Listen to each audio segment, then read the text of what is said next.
dia a todos, sejam muito bem-vindos a este espaço onde compartilhamos ideias e trocamos experiências sobre BIM, projetos e tecnologia. Durante algum tempo eu procurei material na internet sobre um tema bastante polêmico e controverso. Infelizmente eu não encontrei muita coisa, então resolvi eu mesmo gravar esse material sobre um relacionamento conturbado entre o Revit e o hardware onde ele roda. Infelizmente, temos pouquíssimo material disponível na internet que seja realmente confiável, então eu decidi produzir esse material e estou compartilhando com os demais para que a gente consiga produzir uma discussão saudável, baseada em números e fatos e não em achismos pessoais. Quando falamos sobre hardware, o assunto é bastante abrangente e extenso. Então, para ficar mais didático, vamos dividir isso em pequenos objetivos e vamos produzir aí algum material sobre alguns assuntos particulares, dividido em capítulos. Nessa primeira leva, vamos falar sobre o mais polêmico e controverso a respeito do hardware que suporta o Revit, que são as placas de vídeo, as nossas GPUs. Algumas pessoas defendem arduamente uma marca ou outra. Aqui não é intenção falar sobre fabricantes, mas sim determinar se o investimento em placas gráficas gera algum benefício que justifique o valor desse componente, porque atualmente é um dos componentes mais caros de uma estação de trabalho para a gente rodar o Revit. Antes de começarmos, gostaria de deixar claro que eu não sou especialista em hardware. Aqui, os assuntos expostos são apenas a minha opinião particular, baseada nos meus 30 anos de experiência na parte de hardware e software, 20 dos quais dedicados exclusivamente aos softwares para engenharia. Agora, falando sobre performance, algumas pessoas podem definir essa palavra como sendo a melhor maneira de executar determinada tarefa, mas performance também pode ser entendido como a capacidade de alcançar o objetivo consumindo o mínimo possível do recurso disponível para cumprir essa tarefa. A seguir, vamos executar alguns testes e, para esses testes, foi usado um hardware específico, um processador i7 de sexta geração, de 4 núcleos e 8 threads, com 16 GB de memória RAM, arquitetura DDR4, que pode suportar um clock de até 2400 MHz. O clock do processador i7 básico é de 2.6 GHz, mas com o Turbo Boost habilitado, ele pode chegar a 3.2 GHz. O HD usado é um SSD NVMe de 240 GB. Então é um hardware mais do que adequado para poder rodar o Revit para projetos de médio e pequeno porte. Esse hardware possui uma placa gráfica integrada, uma Intel HD 530.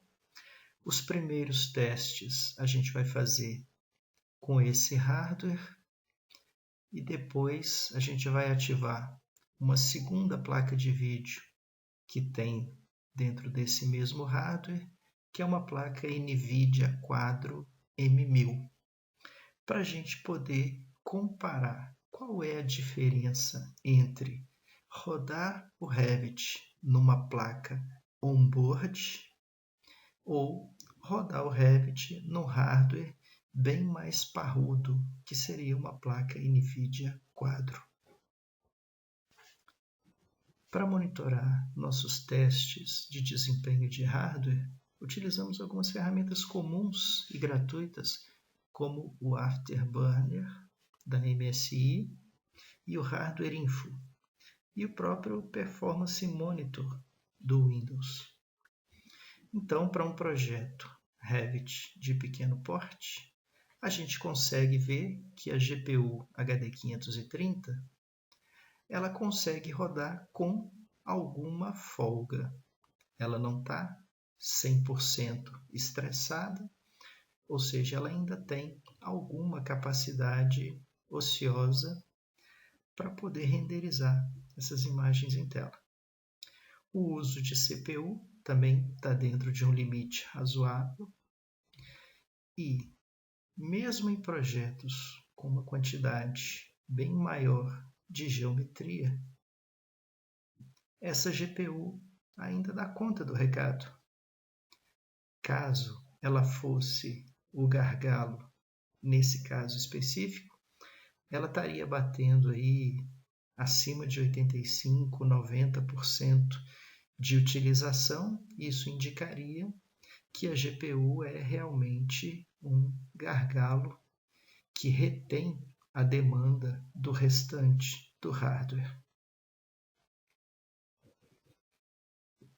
O clock da CPU está no seu limite, como é de se esperar. Com o Turbo Boost habilitado, o hardware vai tentar responder da melhor maneira possível. A GPU está usando uma memória que na verdade não é interna, é uma memória RAM compartilhada. E o projeto que vocês estão observando é simplesmente o projeto que vem com a instalação default do Revit, são os Sample Projects, e ele foi simplesmente replicado numa matriz de 10 por 10, ou seja, é uma geometria simples multiplicada 100 vezes. Esse projeto, usado no exemplo, tem um tamanho razoável, ele em memória ocupa 3,5 GB de memória, então é uma quantidade de geometria bastante razoável para a gente chamar de um projeto de médio porte.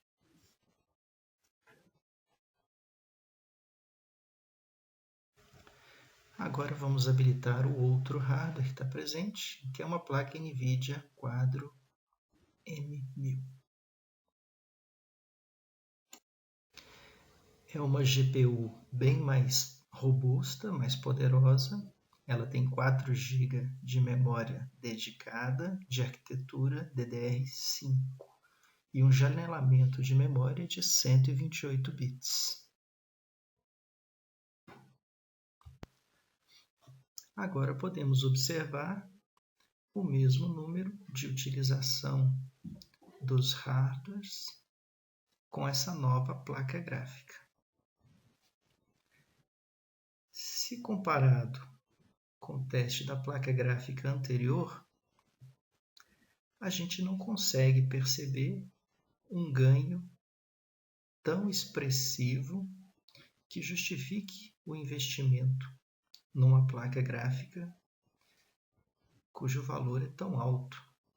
Ou seja, a placa onboard, que veio integrada com o processador, obviamente existe aí um ganho interessante, porque a placa gráfica tem uma intimidade muito grande, tanto com o processador quanto com memória RAM.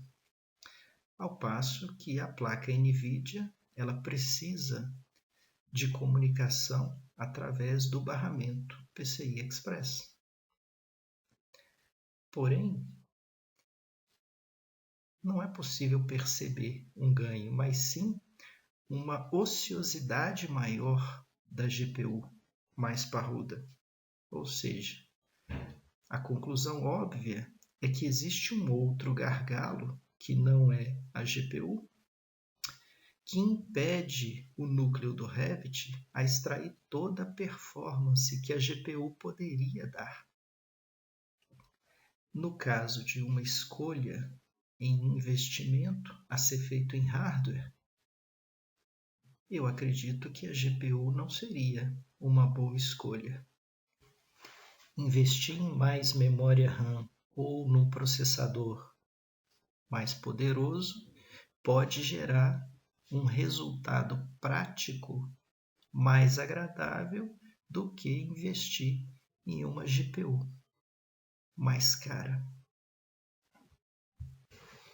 Novamente lembrando que isso aqui não é um teste de estresse adequado, é apenas uma coleta de números para embasar uma opinião. Caso alguém tenha alguma ideia de como chegar a um número melhor do que esse, por favor, deixe nos comentários e vamos conversar. Essa discussão é extremamente útil e saudável para toda a comunidade.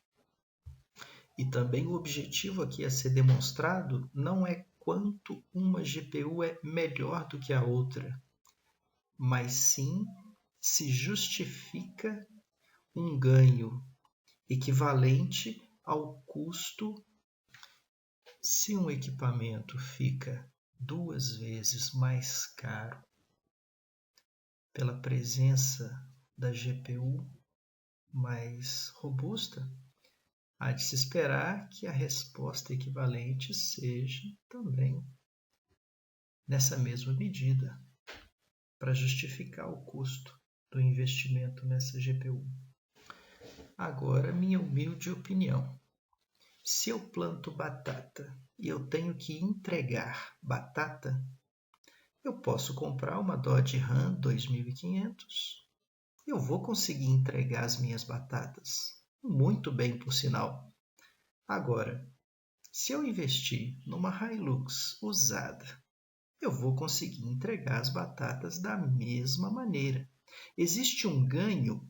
É óbvio que existe sim um ganho. Mas será que a quantidade desse ganho justifica o investimento necessário para chegar até ele? Se o ganho pode ser maximizado investindo em outro hardware, uma escolha óbvia investir no outro para ter esse ganho. Ok, os números são interessantes, mas e daí? Se o gargalo não está na GPU, onde está o gargalo então? A performance e a produtividade do operador ela está intimamente relacionada à velocidade de resposta do hardware. Qualquer intervenção que possa ser feita que melhore a resposta do equipamento no momento de trabalho pode incrementar a produtividade para o profissional que está trabalhando. Nos próximos vídeos, vamos tentar separar cada uma dessas hipóteses e tentar desenvolver os assuntos em separado. Poderia ser, por exemplo, a diferença entre um single thread e um multithread. Quando a gente habilita o multithread, um único core de processador pode disponibilizar 2 cores lógicos. Ou a quantidade de processadores pode ser também que faça uma diferença. Hoje a gente tem processadores com uma quantidade de núcleos muito grande. E cada núcleo oferecendo 2 threads, a possibilidade de conseguirmos uma CPU com 20 cores e 40 threads não é uma coisa tão impensável assim. Ou, quem sabe, simplesmente aumentar o clock individual dos threads. O fato é que essa discussão é extremamente saudável, porque do consenso em grupo ou de iniciativas individuais é possível melhorar a performance do hardware para responder melhor para o operador.